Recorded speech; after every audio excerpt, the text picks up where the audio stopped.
Hello everyone, today is the 30th of November and this is Felicia on F1. It was quite hard to put this review together and sorry if it's a bit late today. The Bahrain Grand Prix can show us that what the sport can do to us as fans and as drivers and in the community in a blink of an eye. It's been a sobering and somber 24 hours, I think. When I was typing up this review and putting it together, the phrases kept on coming up: numb, disbelief, shock, sadness, and above all, gratefulness. I think we're all just very glad that everything that happened yesterday, everyone is safe, from Romain Grosjean, thank goodness to him, to the medics, to the marshals. Everyone said a remarkable job. And the work that's gone on into making F1 a safe place, from the car race suits, track procedures, the track themselves. We're also thankful for that. And I know there's more work that needs to be done and looked into, but I'm just very glad that this conversation that we're having in this review is not with the same overtones as other times that have happened in the past couple years.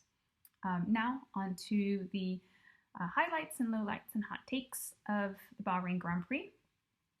Congratulations to Lewis on his 11th victory this season, the 98th pole position in his career. Maybe let's make it to 100. Let's see what happens. Congratulations to Red Bull on finishing second and third. Albon with his second podium of his career, second this season, inheriting third place from Checo, maybe coming at an opportune time. We shall see what happens. And then on to McLaren, finishing fourth and fifth with Lando and Carlos, respectively. They now really taking the Constructors' Championship battle to Renault and to Racing Point. So I think this puts them, I think, at 17 points ahead. So let's see what happens the next couple of races. But this can be really, really good for them. On to lowlights. So the flip side to McLaren doing brilliantly and Albon getting to the podium was the unfortunateness of Racing Point. So Checo, with his engine failure and blowing up lap 51, 52, 57, 54, I'm not so sure. And then Stroll, unfortunately, getting in a crash, and his car was swept over. Thank goodness he also was safe.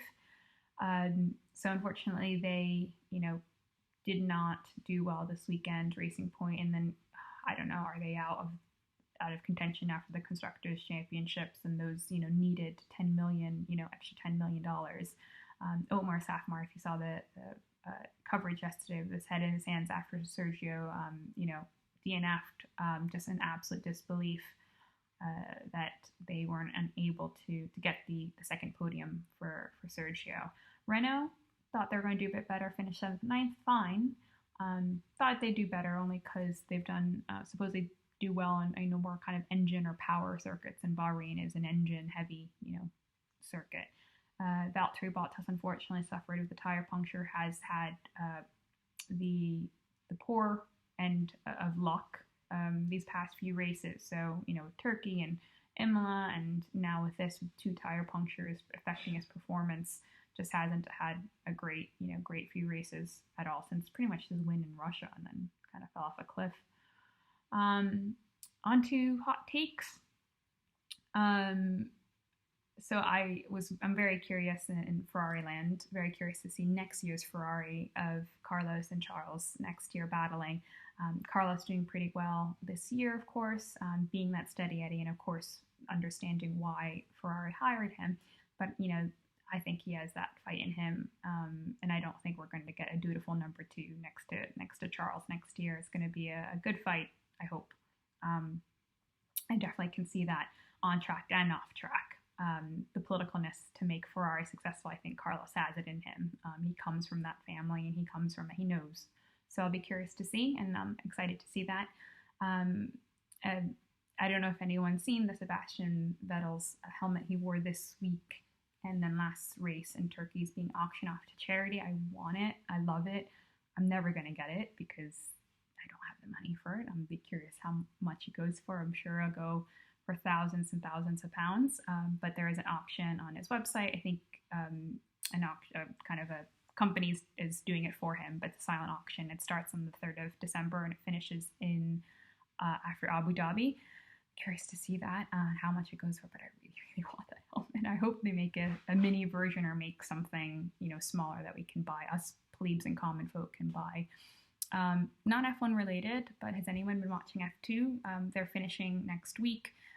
There's a genuine 3 to 4 title contenders. Obviously, Mick Schumacher is leading over Callum Ilott, and then Mazepin after second place is now with an outside shot to win to Yuki Tsunoda as well. So it's a lot of fun if you don't watch F2. I've watched it first time this year. Really, really exciting, and sometimes more exciting than F1. This has been Felicia on F1. I'll see you next week. And sec here in the outer oval. Take care. Bye.